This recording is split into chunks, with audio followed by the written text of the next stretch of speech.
Enviamos un afectuoso abrazo a nuestro grupo de Cristología. Por la misericordia del Señor estamos ya en la hora 5 de nuestro curso. El título es Primeras herejías en Cristología y Cristología en la Reforma. Vamos a contemplar estos aspectos de la Cristología como parte de nuestro estudio.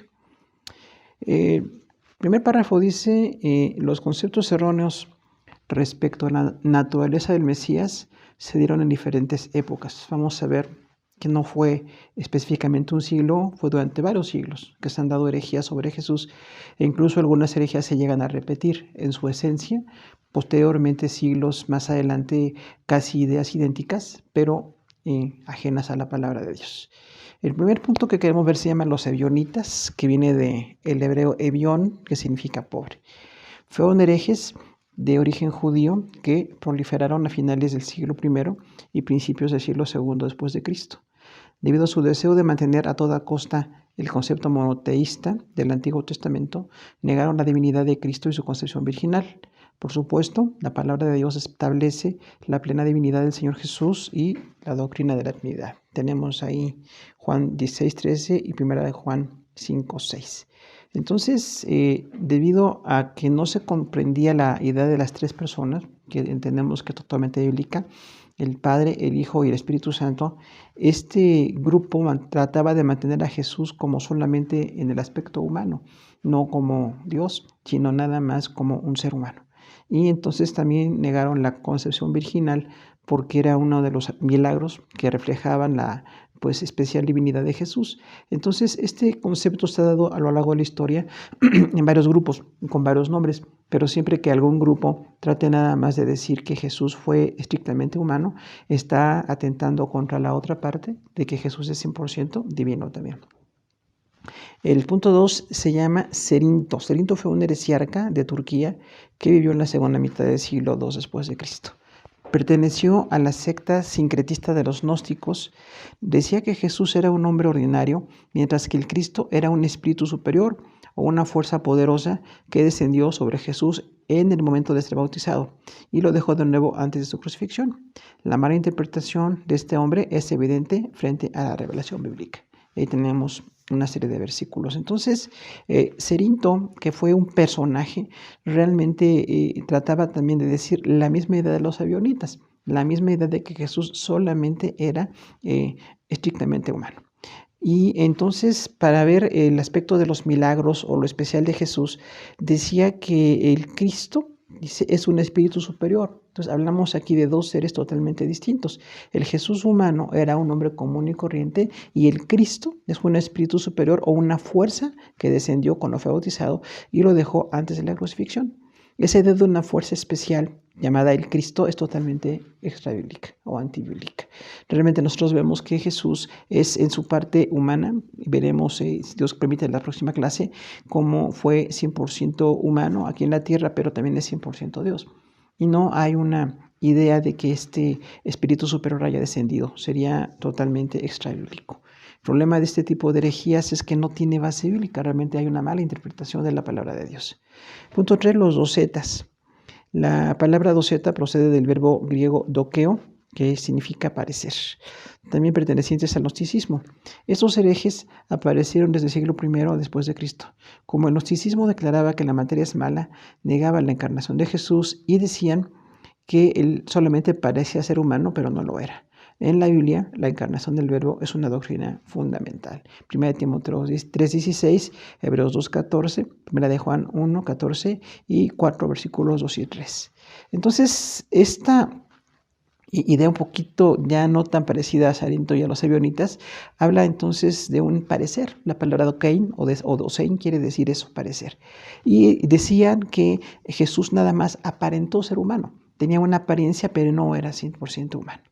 Y aquí viene nuevamente a mencionar los gnósticos. Recordamos que los gnósticos es un grupo que no se menciona en el Nuevo Testamento, en las cartas paulinas, ni las cartas de Pedro, ni los apóstoles, pero ya existían. Y los cristianos de ese tiempo los conocían.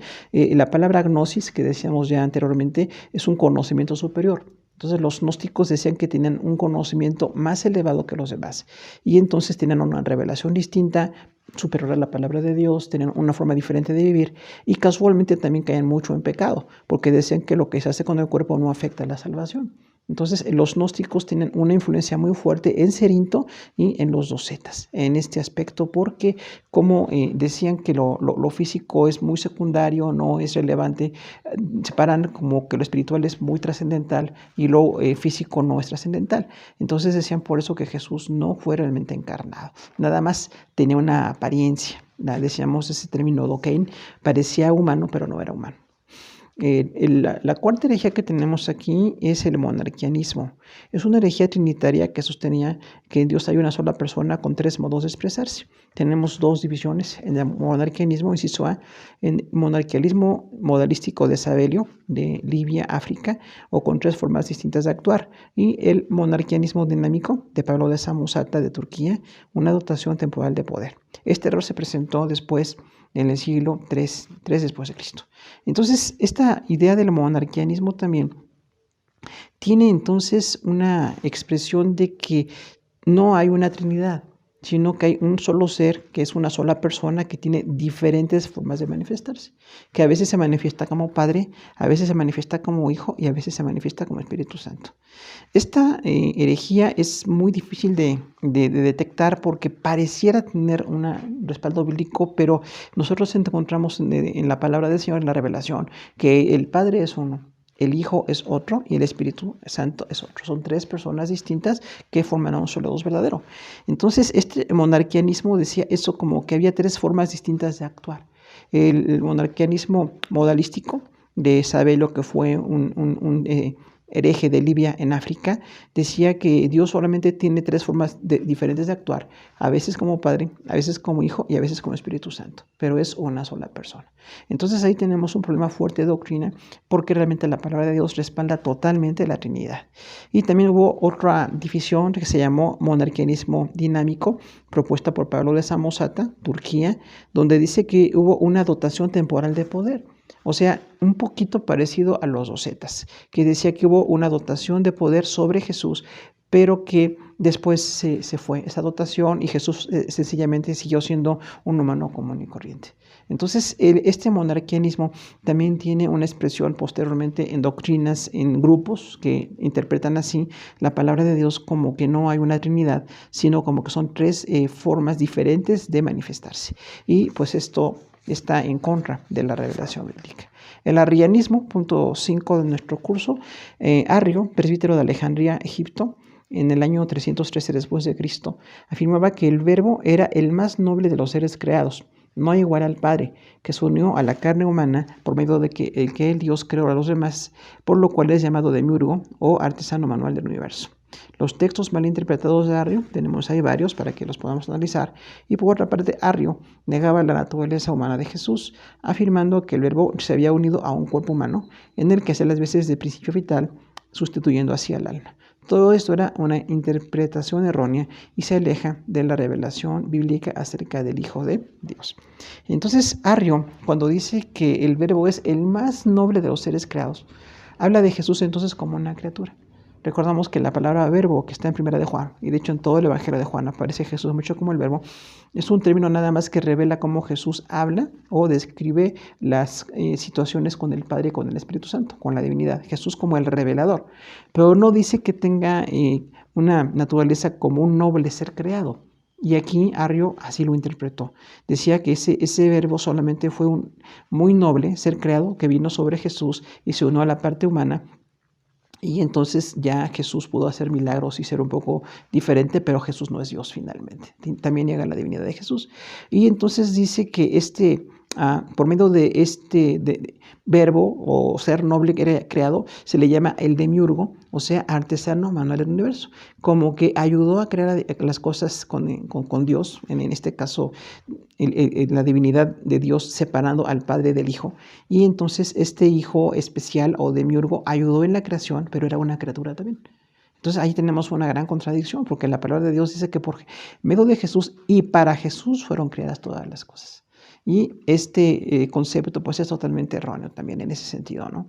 Ahora, cuando dice que el verbo se unió a la parte humana de Jesús, tiene un poco de parecido a las herejías que acabamos de ver, las primeras 4 herejías que acabamos de ver, pero entonces negaba que Jesús fue humano. Y esto pues está en contra totalmente de la revelación bíblica y afecta la doctrina de la salvación. Nosotros somos salvos porque Jesús murió y derramó su sangre. Sufrió, fue golpeado y veremos en las próximas ocasiones, si Dios permite que veamos a Jesús en su humanidad, tuvo una serie de experiencias que hablan de que realmente fue 100% humano y 100% Dios. Ese es el concepto bíblico.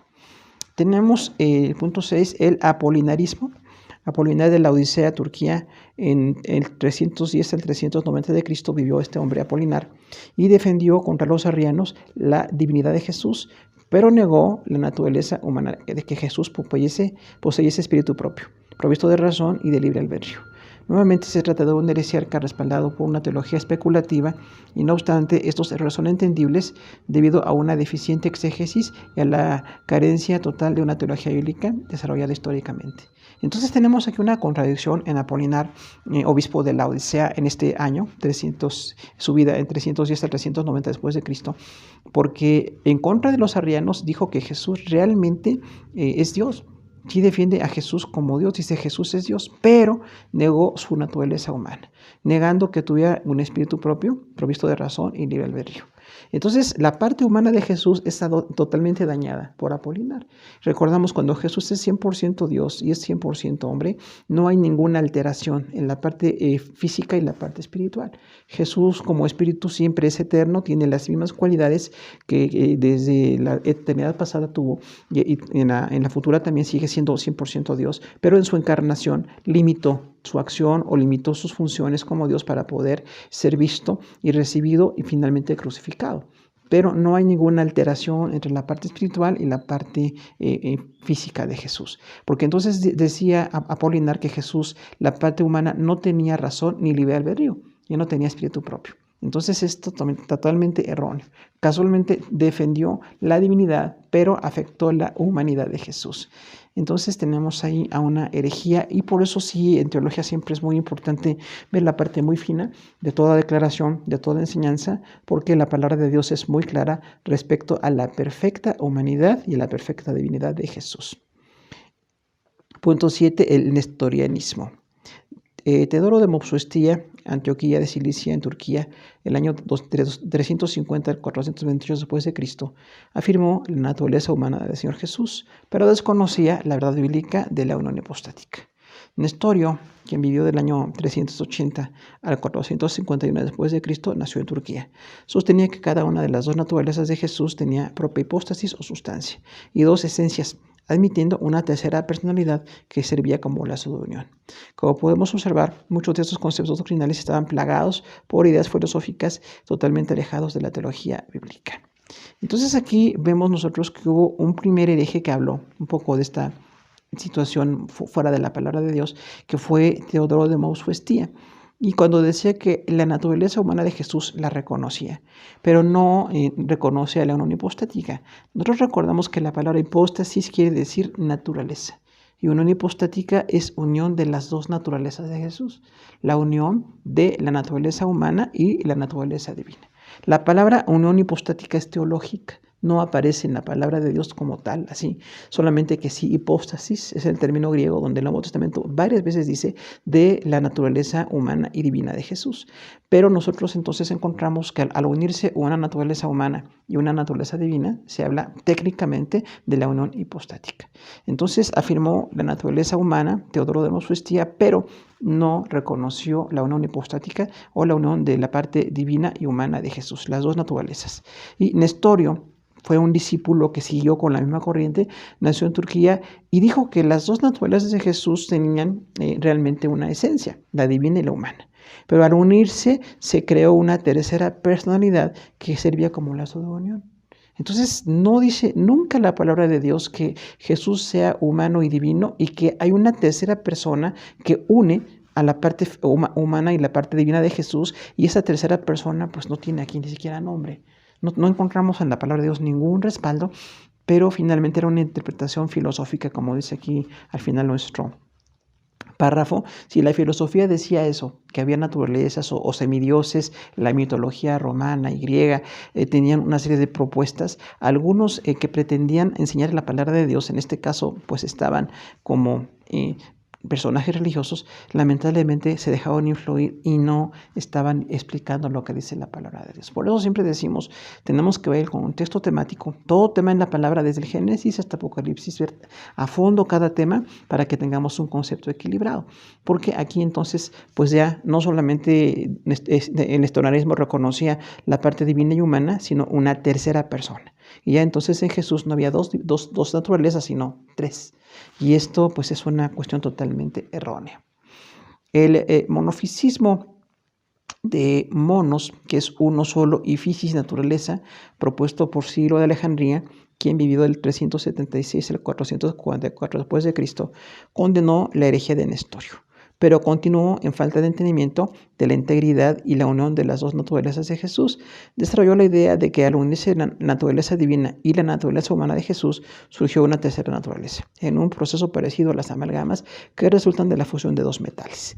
La doctrina bíblica de la unión hipostática se explica como dos naturalezas reales y perfectas, distintas entre sí, presentes en el Mesías mediante el poder de Dios. Entonces, aquí tenemos una desviación, ¿verdad? El monofisismo, que habla de una sola naturaleza, propuesta por Ciro de Alejandría. Es muy interesante que condenó la herejía de Nestorio, pero propuso una idea exactamente paralela.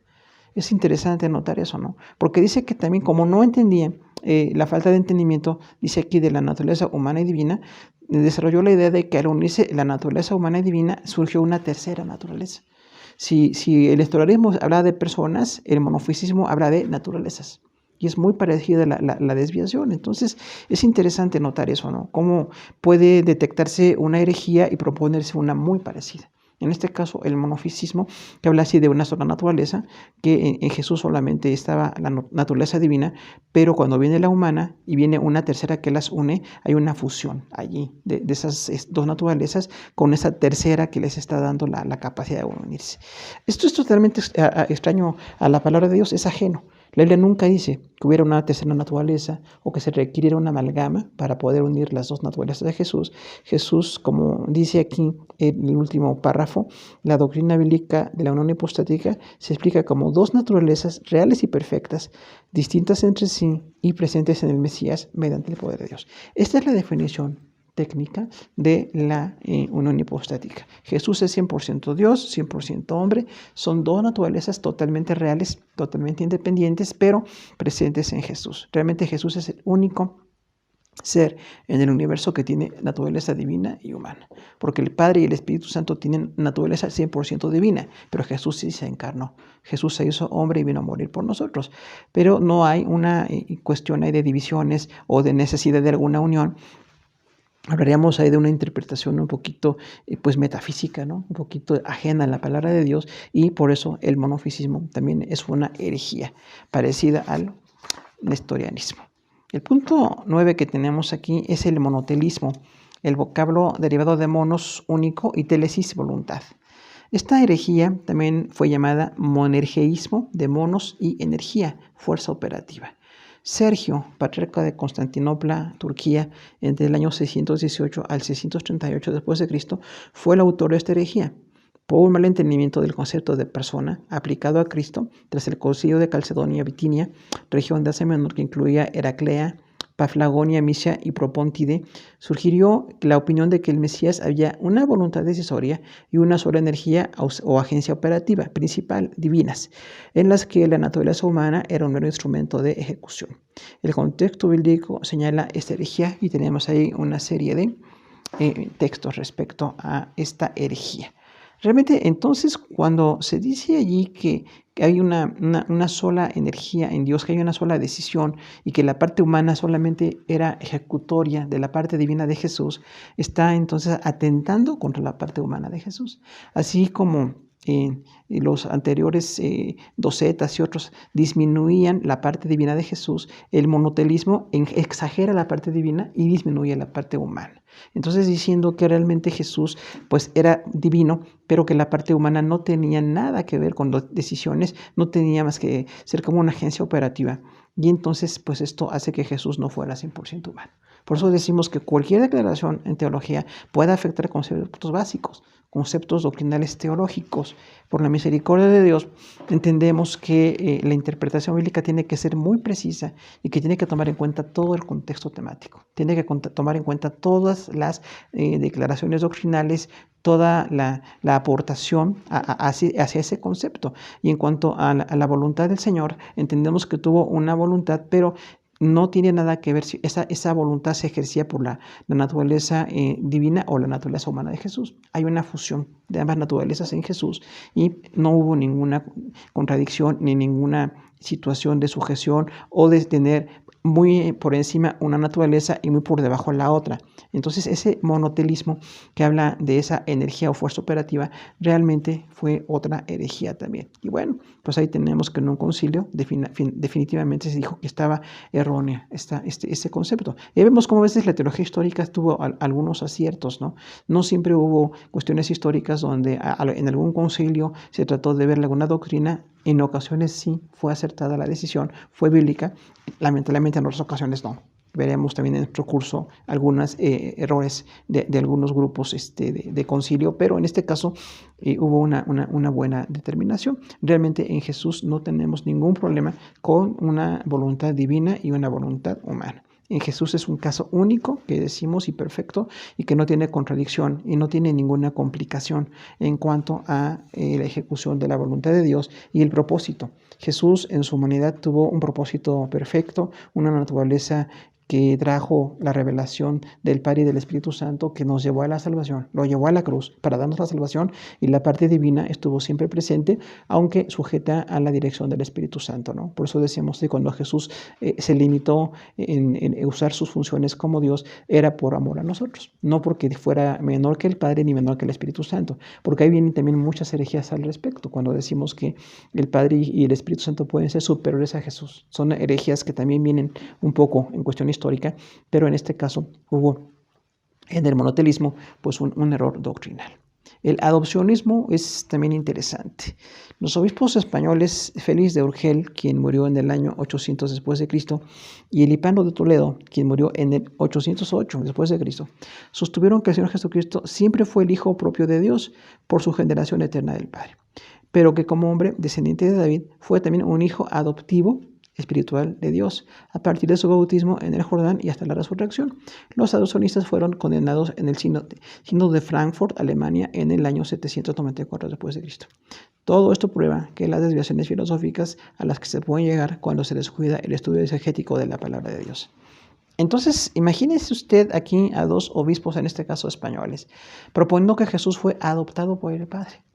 Eso es algo totalmente nuevo, ¿no? Porque realmente la Biblia dice que Jesús es Hijo de Dios por la igualdad. El Padre, el Verbo y el Espíritu Santo siempre fueron uno, siempre fueron Dios, formaron la perfección de Dios. En la encarnación solamente el Verbo vino a estar en la tierra y después de la resurrección nuevamente tiene la misma gloria el Padre y el Hijo y el Espíritu Santo. Pero Jesús nunca se dice que fuera adoptado por el Padre. Realmente a quienes se les da el título de engendrados y adoptados es a los creyentes. La Biblia dice que somos adoptados y somos engendrados por Dios. Pero en cuanto a Jesús, nunca se dice que Jesús fuera adoptado por el Padre. Por eso se llaman adopcionistas, ¿no? Porque decían, bueno, Jesús fue hijo de Dios por la relación eterna, pero cuando se encarnó, el Padre lo adoptó. Entonces, esto es totalmente ajeno a la palabra. No hay ningún versículo en el Nuevo Testamento que diga que el Padre adoptó a Jesús. Entonces, estos dos obispos, pues también fue condenada su propuesta en Frankfurt en el año 794, porque realmente era totalmente fuera del contexto de la palabra de Dios. No hay ninguna idea bíblica respecto a que Jesús fuera adoptado por el Padre. Y bueno, pues sí son ideas totalmente ajenas a la palabra de Dios, pero pues es interesante notarlas, ¿no? Y a veces se repiten, lamentablemente los errores también se repiten, así como los aciertos en teología, gracias a Dios, quedan, o hay quienes en el futuro, hay teólogos y hay maestros que amplían la palabra, que se meten con la palabra, lamentablemente también los errores son cíclicos, a veces se vuelven a proponer o se dan de una manera un poquito maquillada, un poquito diferente, pero cualquier persona o grupo que diga que Jesús fue adoptado por el Padre, pues está totalmente en error. Jesús nunca fue adoptado. Vamos a hablar ahora nuestro segundo tema de la hora la hora 5 de Cristología, y es la enseñanza cristológica de la Reforma.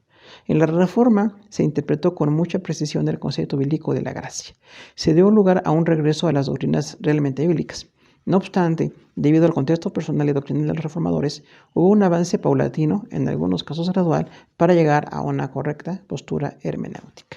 Entonces, realmente los cristianos que somos pues producto de la Reforma, cuando estudiamos la teología histórica, como en la Reforma surgieron todos los grupos evangélicos, se fueron diseminando a lugares distintos del mundo, incluido por supuesto América y México en nuestro caso. Pero hay una herencia doctrinal, decimos que bueno, por la Reforma, como dice este párrafo, regresar a las doctrinas bíblicas, el énfasis en la gracia, el énfasis en que la palabra de Dios sea la base para todo. Pero lamentablemente también con algunos reformadores hubo errores doctrinales que tenemos que mencionar, porque pues eran, como dice aquí, el retornar a la palabra de Dios hacía falta mucha hermenéutica. Hacía falta mucha interpretación. Gracias a Dios que a 500 años de la Reforma, un poquito más, tenemos grandes maestros que han surgido y hay que leer grandes maestros cristianos que tienen una aportación teológica de veras relevante, pero en el origen también, así como hubo aciertos, hubo algunos errores y vamos a mencionarlos. Planteamientos de los reformadores. Inciso A, Martín Lutero. Ya sabemos que vivió de 1483 al 1546 después de Cristo. Fue el iniciador del movimiento de la Reforma. Su interpretación del texto en Habacuc 2:4, que también se repite en Romanos 1:17, Gálatas 3:11 y Hebreos 10:38, más el justo por la fe vivirá, fue determinante en la vuelta a una fe bíblica. En las primeras correcciones doctrinales que fueron necesarias debido al lugar prioritario de la Sagrada Escritura, se llegó a sustentar la tesis de la encarnación, la infinitud y la omnipresencia de Dios no quedaron atrapadas en la humanidad del Señor Jesucristo. Entonces, bueno, la relación con Martín Lutero es muy emocional como primer gran reformador, aunque hubo prerreformadores. Cuando vimos teología histórica también recordamos que hubo prerreformadores con grandes aportaciones, pero este hombre fue usado por Dios ahí en Alemania como pues el que desafió a una tendencia totalmente extra bíblica de la iglesia como una interpretación, y tuvo tantas aportaciones reales, aportaciones en doctrina, en interpretación. Este texto, el justo vivirá por la fe, habla entonces de la salvación por fe, que nosotros conocemos en todas las iglesias cristianas, pero aunque hubo algunas correcciones doctrinales, hubo un concepto que se llegó a decir. Ese concepto es que decía Martín Lutero y algunos de los principales maestros que surgieron de su ministerio, que las características de la divinidad, la infinitud y la omnipresencia no quedaron atrapadas en la humanidad del Señor Jesucristo. Entonces, esta declaración es muy fuerte, porque realmente otra vez hablamos de la unión hipostática. No hay nada que estorbe lo que es divino y lo que es humano de Jesús, salvo que en humano Jesús se limitó para darnos la salvación. Pero Martín Lutero y algún grupo de los principales maestros que lo siguieron como pastores y maestros en su ministerio, decían que no se pudo quedar atrapada esas características divinas en Jesús debido a la encarnación. Y entonces es interesante porque la palabra nunca usa el término atrapada. Cuando decíamos que habla de la palabra kenosis, que la veremos próximamente, que quiere decir negarse a usar sus funciones. Jesús se negó a usar sus funciones como Dios, pero no las perdió. No quedaron atrapadas. Finalmente, al decir que quedaron atrapadas, es como si no hubieran podido salir. Y en Jesús no salieron porque voluntariamente no quiso que salieran sus funciones como Dios. Pero al decir que hablar de esas cualidades como atrapadas es un poquito extremo y es un poquito desfasado. Entonces, aunque reconocemos siempre a este gran reformador y en el reino de Dios es trascendental, es importante su obra, sí, esta palabra es un poquito fuera de lo que dice la palabra del Señor. Es un poquito extra bíblica. Es un poquito en interpretación filosófica tal vez. Se trata de un conflicto de interpretación de varias doctrinas bíblicas. Entendemos que todos los atributos de la divinidad se manifestaron con perfección en la vida y ministerio del Verbo encarnado. Lucas 9:35, Juan 1:14, 3:13, 8:46, 14:9, Colosenses 2:9, Hebreos 10:12 y Apocalipsis 5:6. Ese es el contexto en el que hablamos que las doctrinas bíblicas de la divinidad y la humanidad de Jesús no tienen contradicción. Ni una quedó atrapada, ni otra no se pudo manifestar por algún impedimento, sino voluntariamente Jesús lo hizo para darnos la salvación. Entonces sí tenemos ahí una diferencia con Martín Lutero. repetimos, guardando todas las distancias de la aportación y la teología que tiene este hombre, pero esa expresión fue un poquito desfasada, no entendiendo la doctrina de Jesús como que se negó voluntariamente a usar sus funciones como Dios. Nada, vamos a ver dos reformadores. Juan Calvino es el otro, 1509 al 1564 después de Cristo, recordamos en Francia, expuso 5 puntos doctrinales. Número 1, la depravación total del hombre. El hombre es incapaz de buscar a Dios. La segunda doctrina, el éxodo incondicional. Dios elige a quienes serán salvos. Doctrina tercera, la expiación limitada. Cristo murió solo por los elegidos. Doctrina 4, la gracia irresistible. Es imposible resistir a la gracia de Dios. Y doctrina 5, perseverancia de los santos. Los salvos van a permanecer en la fe. Estas 5 propuestas, recordamos que son muy radicales. Tienen una parte de verdad en cuanto a la soberanía de Dios, a el perfecto conocimiento que Dios tiene de lo que va a pasar, quiénes serán salvos y no. Pero recordamos que este joven abogado, pues a la 2-3 años de haberse convertido fue cuando hizo su libro Institución de la Religión Cristiana y tiene toda una aportación. De hecho es un clásico, pero finalmente hay algunos errores allí de interpretación porque no tenían todo el conocimiento. Y finalmente, si se van mucho a la doctrina de la soberanía de Dios, se disminuyen mucho otras doctrinas o se tiene que sostener esa soberanía absoluta de Dios que no deja de existir. Pero la soberanía de Dios tiene una mezcla perfecta con la voluntad humana que propuso Jacobo Arminio, a quien no vamos a ver en esta ocasión, pero sí tuvo una propuesta totalmente antagónica con la de Juan Calvino. Y es de notar que Juan Calvino fue maestro de Jacobo Arminio. Decimos de estas 5 propuestas doctrinales, el análisis de las doctrinas bíblicas fue una aportación trascendental.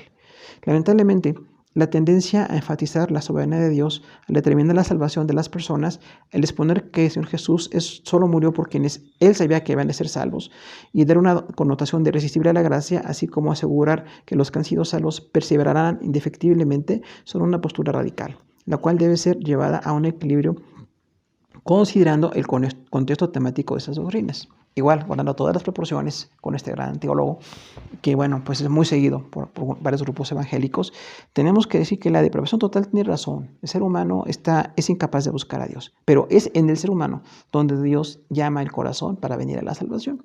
La elección incondicional es totalmente desfasada porque realmente Dios no escoge. Cuando hablamos de la elección, en varios pasajes del Nuevo Testamento decimos somos elegidos para ser santos, no para ser salvos. Esa es la parte fina de la elección. Sí hay elección, pero no es para la salvación. Es una elección para la santidad. Varias veces que dice Pablo el concepto predestinados, dice para ser santos, predestinados para ser adoptados, predestinados para ser como Jesús. Pero no dice textualmente que haya una elección donde Dios decide quiénes son salvos y quiénes no son salvos. La expresión limitada está totalmente desfasada porque varios textos dicen que Jesús murió por nosotros y por todo el mundo. Pero como en esta soberanía de Dios tan exagerada, así en la cuestión doctrinal, se dice que entonces Jesús no murió por toda la humanidad. Nada más murió por aquellos que Él sabía que iban a ser salvos. Entonces esto contradice varios textos bíblicos. Aquí el problema es que son doctrinas tan determinantes, tan tajantes, tan amplias, que puede causar problema con otros versículos. Por eso siempre cuando damos una doctrina decimos, una doctrina tiene una parte A y una tiene una parte B. Es cierto que Dios es soberano, pero también es cierto que Dios respeta la decisión humana. Y es cierto que Jesús murió por los pecadores, pero también es cierto que los seres humanos tienen que decidir recibir el Evangelio o no recibirlo. Ahora, la gracia irresistible tenía que ser una consecuencia de las 3 anteriores porque decían, bueno, Juan Calvino y sus seguidores, si hay una elección incondicional, si hay una depravación total, una expresión limitada, la gracia es irresistible. Y finalmente nosotros recordamos que la palabra de Dios dice varias personas que resisten la gracia de Dios. Dice, ustedes siempre resisten la gracia de Dios, incluso el apóstol Pablo usa esos términos. Entonces, ese término de gracia irresistible realmente está exagerado. La gracia puede ser muy grande, es maravillosa, nos lleva a Jesús, nos lleva a la salvación, eso es innegable. Pero hay muchas personas que se niegan a la gracia del Señor y entonces esa gracia no es irresistible. Y la perseverancia de los santos final lleva entonces a una conclusión. Es como una doctrina creciente, de la primera, la segunda, la tercera, cuarta y quinta, dado que la primera tiene un poquito de exageración, la segunda también. Y la tercera y la cuarta y la quinta, porque entonces dicen, los santos van a perseverar, los que son salvos. La frase, una vez salvo, salvo para siempre, realmente lleva a una situación pues de cierta pereza espiritual. Porque la palabra en muchas ocasiones habla de que nos esforcemos para continuar, no para ser salvos, pero sí para mantenernos en el Señor, para estar proclamando su palabra, para estar viviendo lo que Dios quiere que vivamos.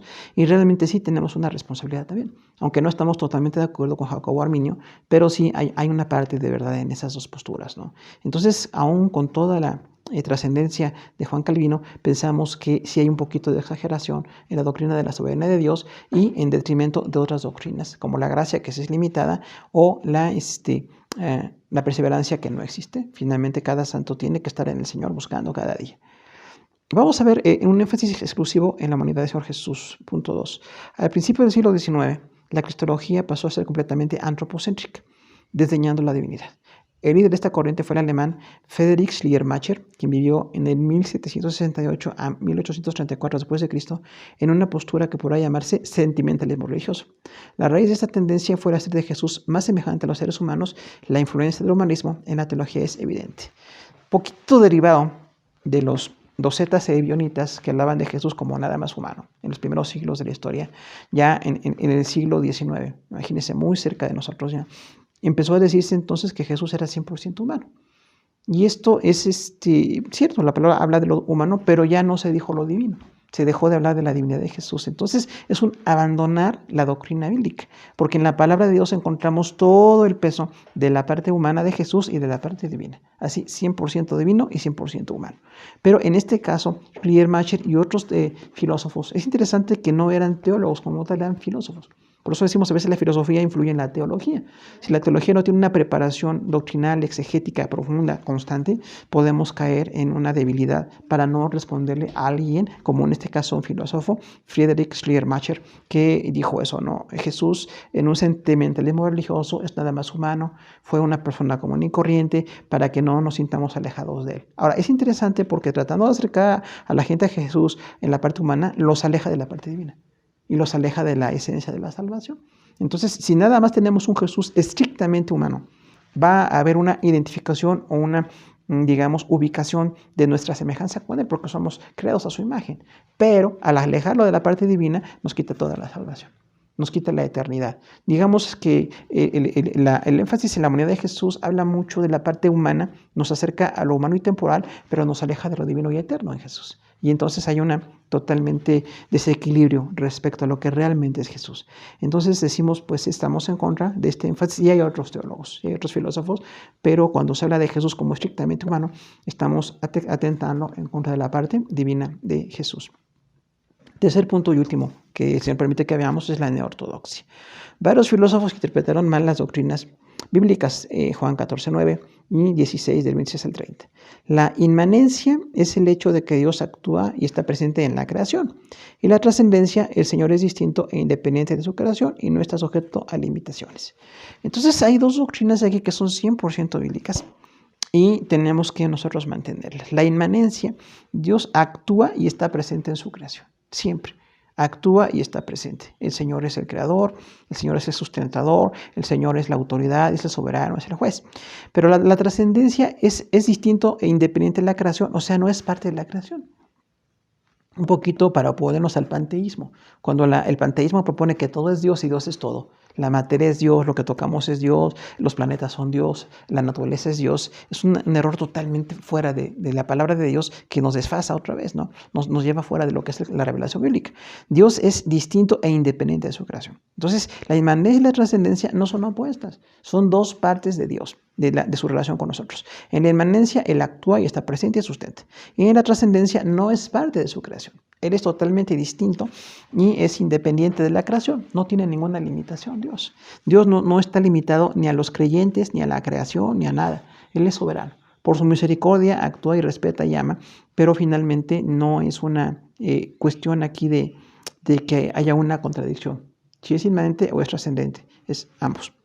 Ahora, algunos de los que propusieron en la neortodoxia estos errores. El primero es Albert Ritschl, alemán que vivió de 1822 a 1889 después de Cristo.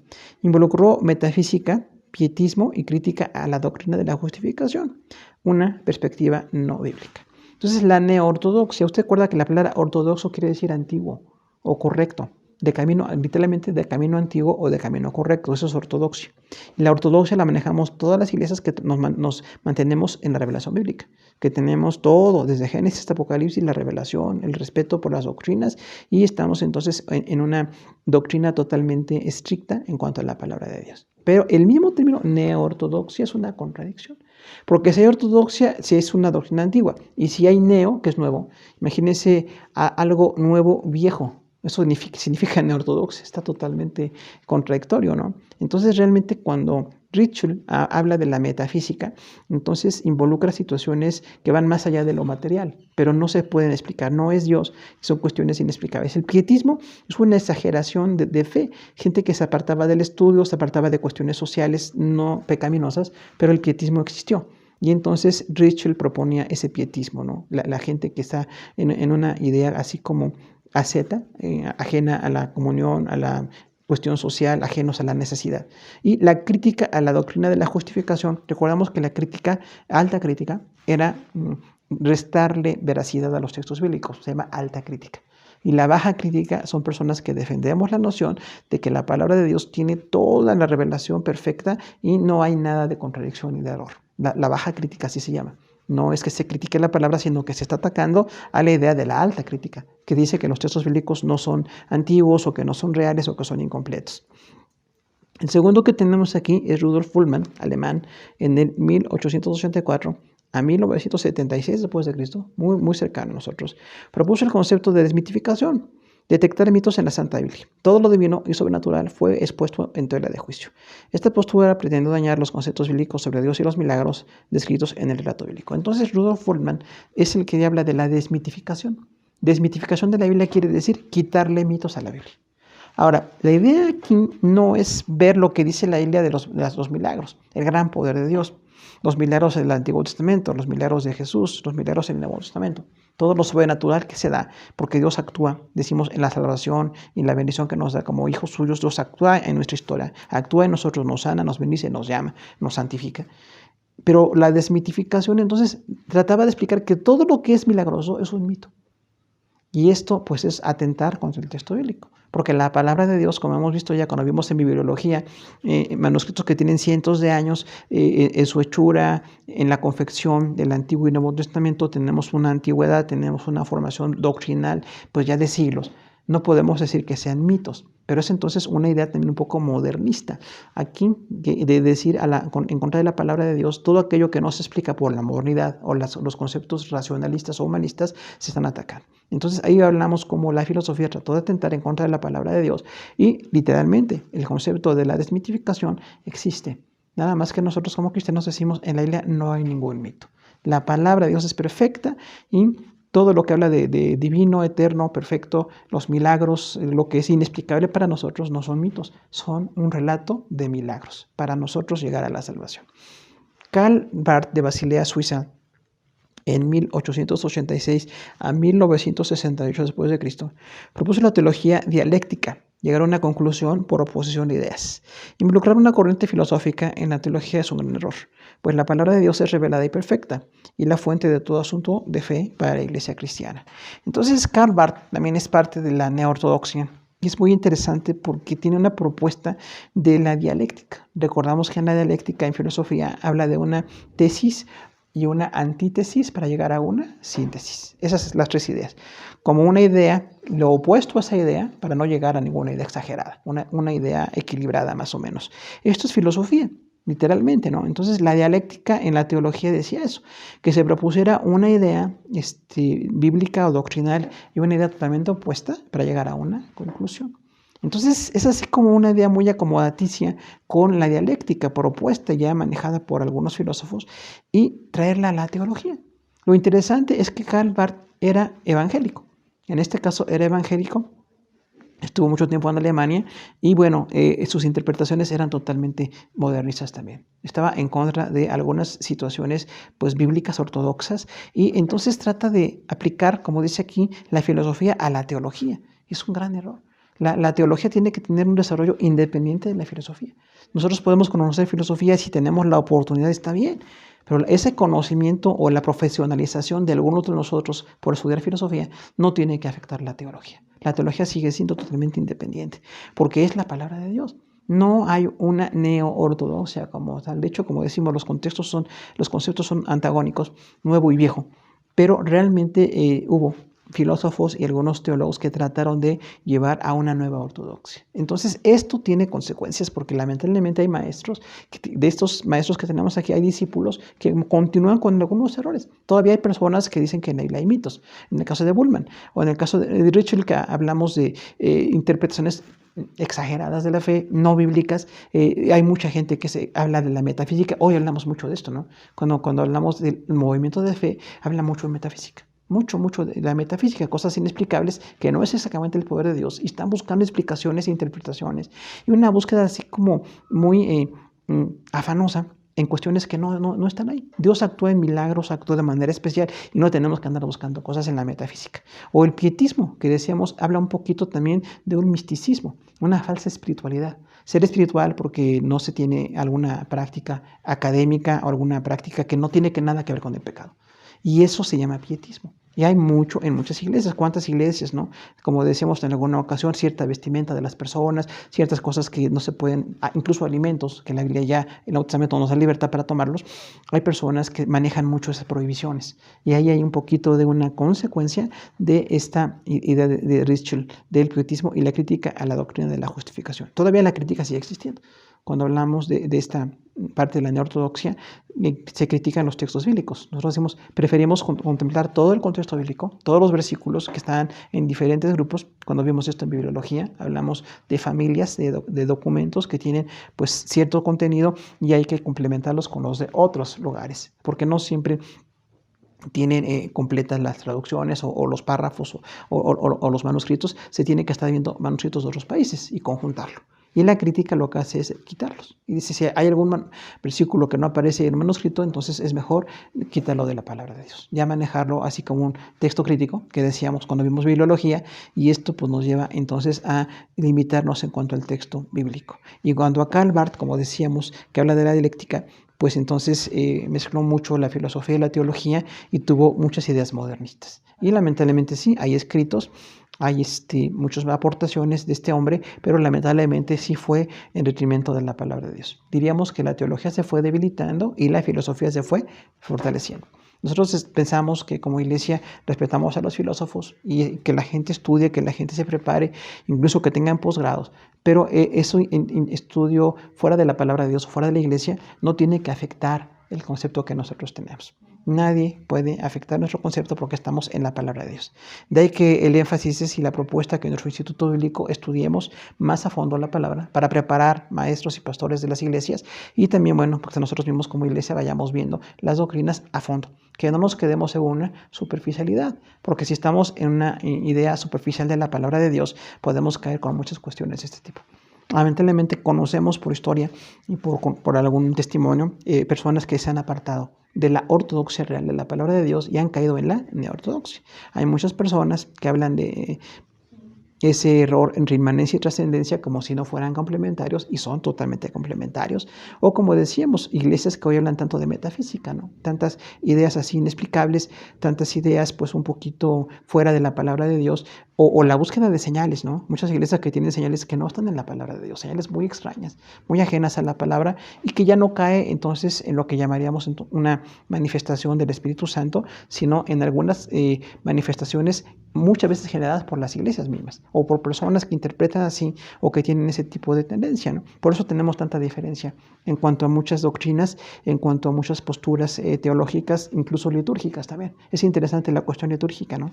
Porque, bueno, cuando vemos a las iglesias con tanta diferencia en lo que se hace en un culto, lo que no se hace en un culto, muchas veces viene por ese tipo de influencias. Y a veces decimos, no es una cuestión de mala intención, pero sí es una cuestión de mala información. Siempre tenemos que informarnos, informar a la iglesia para que podamos, con conocimiento de causa, ver en qué creemos y en qué no creemos, ¿no?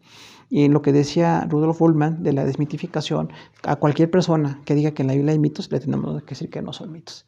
Y por la gracia de Dios hemos tenido milagros. Muchos de nosotros hemos sido sanados y como siempre decimos, el gran milagro de la salvación. El hecho de que nosotros seamos salvos es un gran milagro. Dios nos perdonó y ese es un milagro. Pero también tenemos como parte de nuestro testimonio muchos milagros de sanidades, de provisión, muchos milagros especiales para nosotros como iglesia o en la gente que amamos. Y esto nos lleva entonces a estar diciendo, no hay mitos, esto es algo real.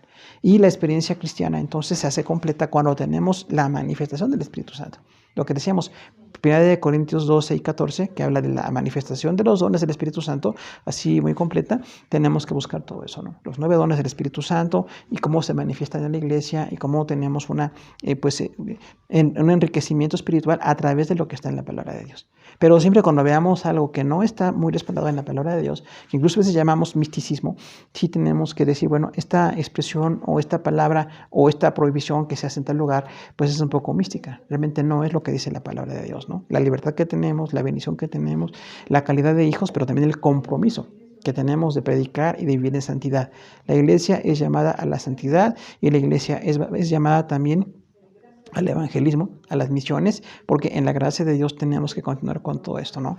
Y bueno, cuando hablábamos de Karl Barth, decíamos, incluso tuvo varios escritos y que son muy influyentes todavía. Se pueden encontrar algunos de esos escritos de este hombre, pero cuando se ve el texto decimos, bueno, hay una parte que parece muy bíblica y otra parte que parece extra bíblica.